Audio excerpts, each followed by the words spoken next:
Guys, I'm Shubham and welcome back to Project Pandas. So in this video, we will be learning how to select particular columns of a data frame, how to slice it, and what exactly a Panda series is. And for this video, I have also loaded the Titanic dataset. Link of the dataset is in the description if you want to try it yourself. So let's get started. First thing I did was I load the dataset. Then comes the part of selecting. Let's say I just want to select a particular column, not the entire data frame for my analysis.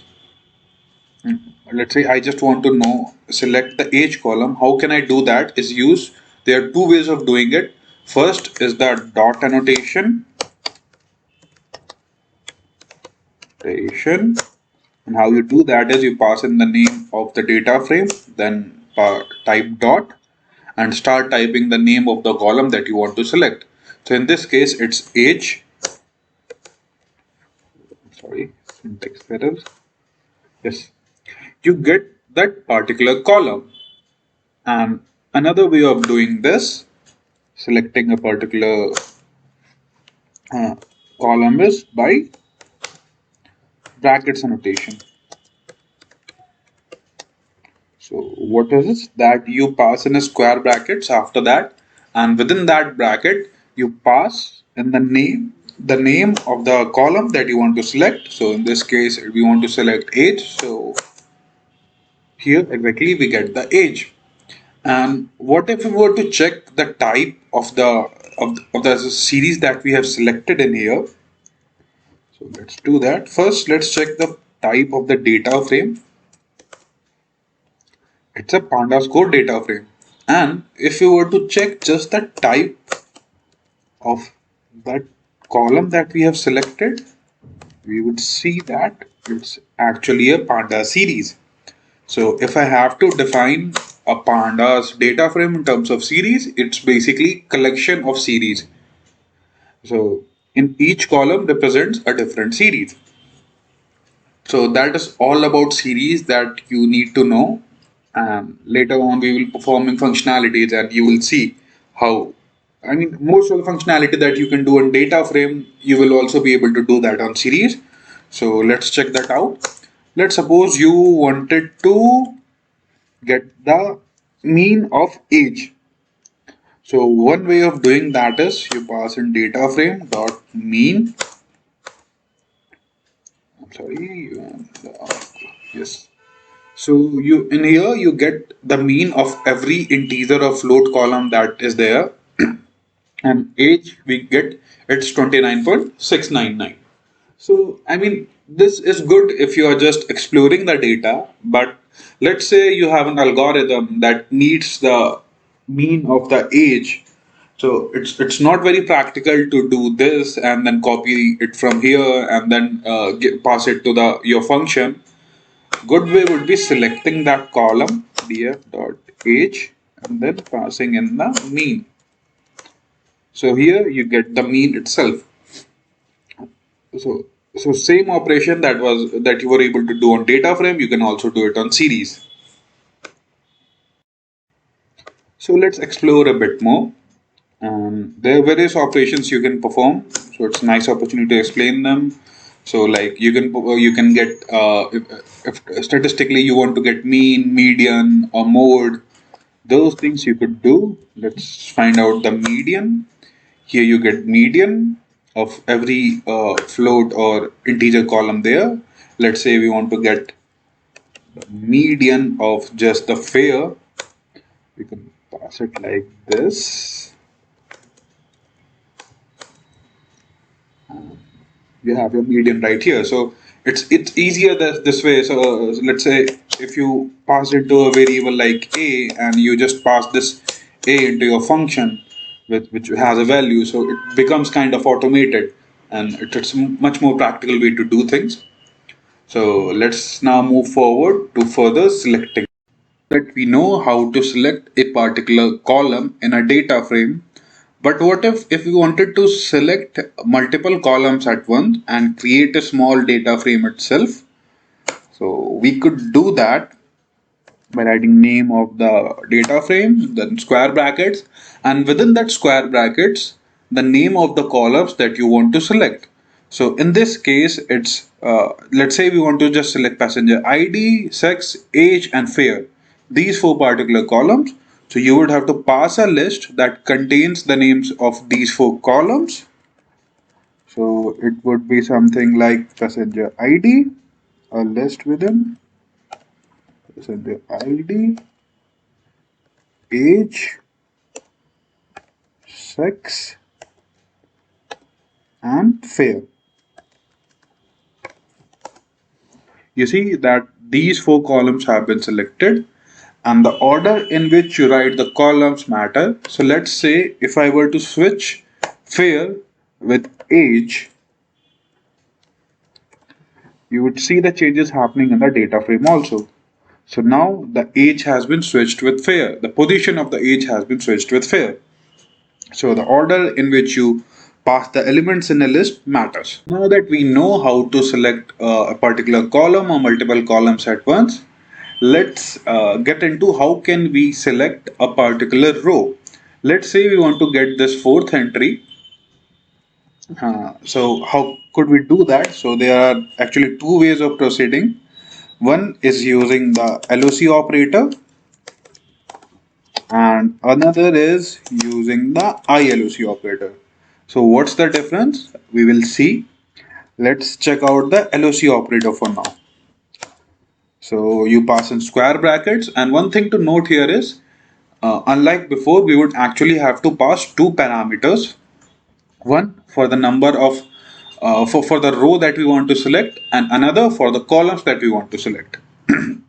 So let's say we wanted to select this fourth entry. So the index here is 3. So we would write 3. And the columns that we want to select are name, sex, and age. So we would have to pass a list with the name of these columns as elements, name, age, and sex. So you see all this particular row, the third one, with the name of Mrs. Jacques Heath has been selected, and you see that these three columns were just selected. And now what if I wanted to select every column? So it's not practical to write the name of every column that I want to select. So for that, what I could do is I could write df.loc. I could write the index that I want to select and can use this colon. So what colon means is select every thing. So uh, one thing to note is the order here matters. First thing that you have to pass should be the index of the row. Second should always be the column. So here colon means select everything. So you see every column has been selected for that particular row. But what if we were to pass colon in the index part? So let's say in the index we passed colon, which means select everything. And in here we also passed colon, which means select everything. So it would return the entire data frame as it has selected everything, every column and every. So now let's see if we wanted to select just particular rows, particular columns, we could also use the LOC operator. Unlike the example that I show you here, we could actually use the LOC operator here also. Let's say we want to select name and age, you would have to pass a list for that, and the column and those columns have been selected with every entry as colon was passed in the index parameter. So now let's say you just wanted to select the fourth and fifth entry in here. What you could actually do is you can also pass a list here with 4 and 5 as the index. So you see the fifth and the sixth entry has been selected. So similarly, you can pass in any number of indexes that you like, and it would select those. So this, what I demonstrated here is also called slicing. Basically, you pass the number of rows that you want to select, and you pass the number of columns that you want to select, and it would slice a data frame from the original one to give you another small data frame with the according to the parameters that you have passed here. So now let's dive a little deeper into the LOC operator. So let's say if you wanted to select in the index part, you wanted to select everything between the fifth entry and the 100th entry. So it's not practical to write okay, so a list which have every element between 5 to 100. So better way to doing this is like 5 colon 100. So what it would do is it would select the entire index between fifth and 100, and let's say we wanted to select everything between name and fair. So instead of writing the name of each column, what we could do here is we could pass in something like this: name column fair. So if you see, everything between fifth to 100th has been selected, and every column between name and fair has been selected here. Now let's check out the ILOC operator. So the main difference between LOC and ILOC operator is LOC operator takes into the consideration the face value of the index, but not the actual entry which it is. So let me show you this with an example. Let's say if I were to set index name as index, and now if I try to get the third entry with every column, it would throw an error because it's actually not taking into it's not considering the actual number of entry which it is, but the face value of the index.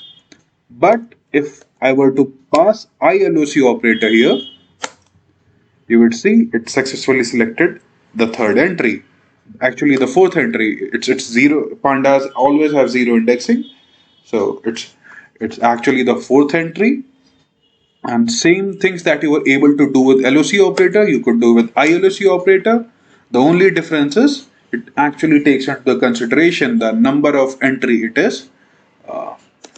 And same is true for the columns. So let's say I wanted to select every row between 2 and 100, and every column from fourth column to sixth column I want to select everything. So if you look at the data frame, it's the 0, 1, 2, 3, 4. Yes, so